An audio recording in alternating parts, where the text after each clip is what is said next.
Good morning dear student. हमने अपने पिछले लेक्चर में स्ट्रेस और स्ट्रेन की कुछ प्रॉपर्टीज़ के बारे में पढ़ा और कुछ उनके यूजेस भी हमने देखे थे। 1679 में एक साइंटिस्ट थे, मिस्टर हुक, और उन्होंने स्ट्रेस और स्ट्रेन के ऊपर खूब स्टडी करा। और स्टडी करने के बाद में उन्होंने उसको एक ग्राफिकली प्लॉट करा, और ग्राफिकली प्लॉट करके उन्होंने कुछ कंक्लूजन निकाले, और कंक्लूजन निकाल करके उससे कुछ लॉ बनाए।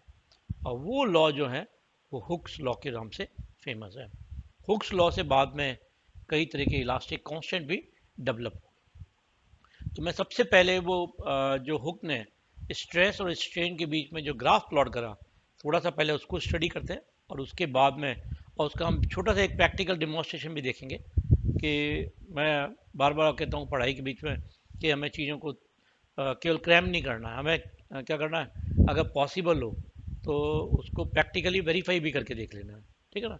मैं बहुत छोटा सा प्रैक्टिकली बताऊंगा आपको, और उसको अपन अप्लाई करके डेली लाइफ में भी हम देखते हैं, उसको भी हम करके प्रूव करके देखेंगे, है ना।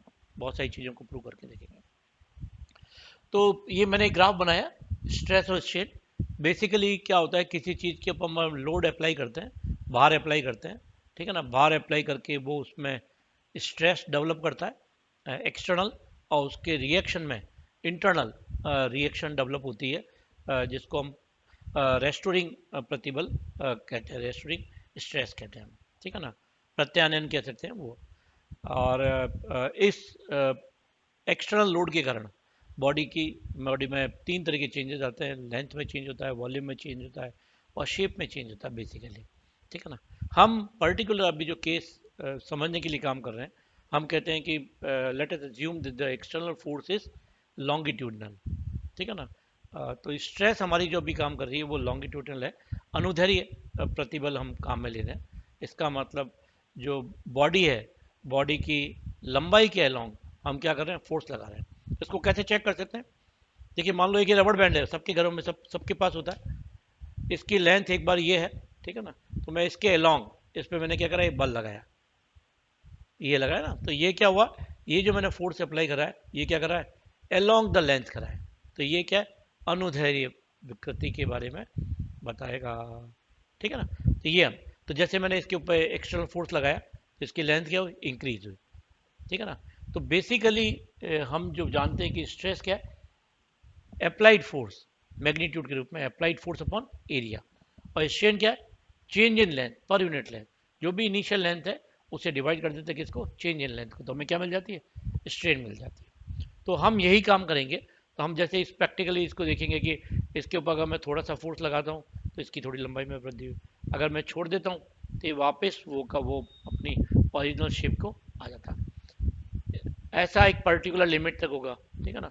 अगर मैं इसके ऊपर बहुत ज़्यादा फोर्स लगा दूँ, ठीक है ना, तो क्या हो जाएगा, मान लो मैंने ये फोर्स लगा दिया, ठीक है ना, क्या होगा, अब मैं इसको अगर छोड़ूं तो ये ओरिजिनल शेप में लंबाई में नहीं आ पा रहा है, थोड़ा सा इसकी लंबाई क्या हो गई है, बड़ी भी रह गई है। तो इसका मतलब ये क्या हो गया, ये प्लास्टिक रेंज में आ गया। तो ये सब चीज़ें हम प्रैक्टिकली छोटा सा कर भी सकते हैं, अनुभव कर सकते हैं, और सारी चीज़ों के बारे में देख भी सकते हैं। ये जो स्टडी है डिफरेंट डिफरेंट मटेरियल के ऊपर, ठीक है ना, सॉलिड्स के ऊपर, इनके ऊपर हुक ने स्टडी करा, और उनके बाद उसने ग्राफ को प्लॉट करा, और उसने देखा कि इनिशियली अगर हम जैसे जैसे लोड बढ़ाते हैं मतलब प्रतिबल को बढ़ाते हैं, ठीक है ना, फोर्स बढ़ाने पर, लोड बढ़ाने पर क्या हो जाएगा, प्रतिबल बढ़ता जाएगा। तो अकॉर्डिंगली लेंथ में भी इंक्रीमेंट क्या होता है, बढ़ता जाता है, ठीक है ना। इनिशियली जो ग्राफ होता है वो स्ट्रेट लाइन होता है, बिल्कुल प्रोपोर्शनल होता है, ठीक है ना।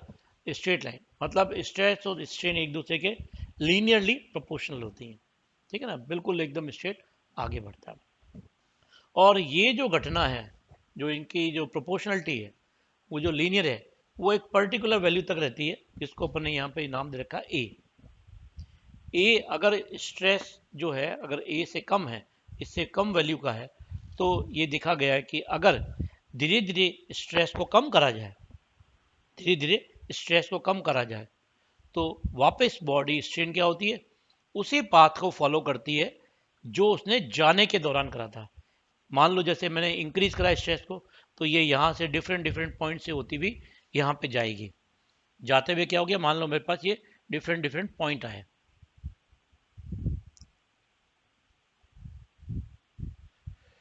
तो ये जो मेरे पास लिमिटिंग पॉइंट जो मेरे पास ए है, ए से मैं अगर स्ट्रेस को वापस कम करूं, मैं इस पॉइंट से यहाँ पे लेके आ जाऊं, यहाँ पे लेके आ जाऊं, तो जाने के दौरान और वापस आने के दौरान ये जो स्ट्रेट लाइन का कर्व होता है ये रिट्रेस होता है।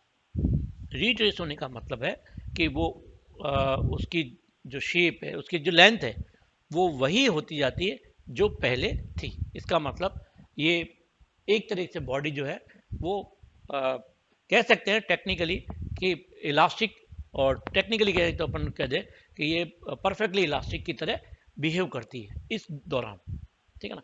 तो जो stress is proportional to strain रहती है इस पर्टिकुलर दिन। जो ए है, ए जो पॉइंट है, उसके बाद उसका जो शेप है वो लीनियर नहीं रहता है। दोनों के बीच में जो ग्राफ है वो लीनियर नहीं रहता है, उसकी शेप चेंज होने लग जाती है और समवट पैराबोलिक होने लग जाता है, ठीक है ना। पैराबोलिक या कर्वी लीनियर कह सकते हैं अपन, वो होने लग जाता है, ठीक है ना। पैराबोलिक एक पर्टिकुलर मैंने कहा क्योंकि शेप जो है हल्की सी बढ़ने लग जाती है कि अपन स्ट्रेस में थोड़ा सा इंक्रीमेंट करते हैं मगर स्ट्रेन के अंदर कंपेरेटिवली ज़्यादा चेंज आता है, ठीक है ना। तो हम देखते हैं कि जो स्क्वायर वाला ग्राफ होता है उसमें इसी तरीके का हमें बिहेवियर देखने को मिला था। तो हम कहते हैं कि इनिशियली जो इसका ए पॉइंट के बाद में स्ट्रेस को बढ़ाया जाए तो उसमें स्ट्रेन जो है वो समवट पैराबोलिक होती है। जो ये पॉइंट ए तक, जहाँ तक बॉडी क्या करती है कि अपनी ओरिजिनल लेंथ को मेंटेन कर लेती है, उसको कहते हैं लिमिट ऑफ इलास्टिसिटी, प्रत्यास्थता की सीमा। अर्थात इस सीमा तक किसी भी जो पर्टिकुलर जो जिस बॉडी के लिए हम काम कर रहे हैं उस बॉडी के ऊपर अपन स्ट्रेस लगाएं, एक्सटर्नल फोर्स लगाएं और वापस उसको विड्रॉ कर लें, तो वस्तु अपनी पूर्णतया प्रारंभिक अवस्था में आ जाएगी। इसका मतलब है कि मैं अगर यहाँ से यहाँ जा रहा हूँ और वापस ओ से ए आ रहा हूँ तो ये कर्व क्या हो जाएगा, रिट्रेस हो जाएगा। ओ से थोड़ा सा अगर मैं बढ़ा दूँ, ओ ए से आगे बढ़ा दूँ ग्राफ को, तो बढ़ाने के बाद में क्या होगा, स्ट्रेस और स्ट्रेन के बीच में जो कर्व है वो लीनियर ना होकर के थोड़ा सा बिहेवियर चेंज हो जाएगा, ठीक है ना। ये ग्राफ मैंने बताया कि ये चलता तो आगे लंबे तक दूर तक चलता है, ठीक है ना। बीच में कई चेंजेस भी हल्के फुल्के आते हैं। तो सपोज करो मैं एक बार ए से लेकर के बी तक चला गया, सपोज करो, ठीक है ना। और बी के बाद में मैं वापस मैं जीरो पे स्ट्रेस पे लेके आना चाहता हूँ। तो जब बी से मैं लेके आऊँगा तब धीरे धीरे जैसे जैसे मैं स्ट्रेस को कम करूँगा तो स्ट्रेन कर्व को रिट्रेस नहीं करेगी। जाते हुए मेरे पास ग्राफ ये था, आते हुए मेरे पास ये ग्राफ नहीं मिलेगा। ये ओ से ए तक तो मेरे पास ग्राफ रिट्रेस होता है, जाने के दौरान और आने के दौरान दोनों एक ही है।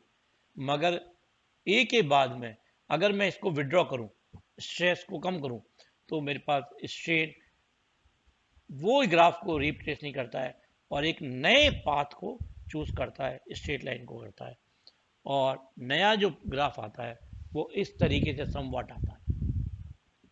ओ से जाने के दौरान तो ये हुआ, मगर आने के दौरान ये कर्व क्या करता है, नए रास्ते को चुन लेता, उन पॉइंटों से नहीं गुजरता है जिन पॉइंटों से ये बॉडी इनिशियली ये गया था। ये वाले पाथ को रिट्रेस नहीं करके यही करता।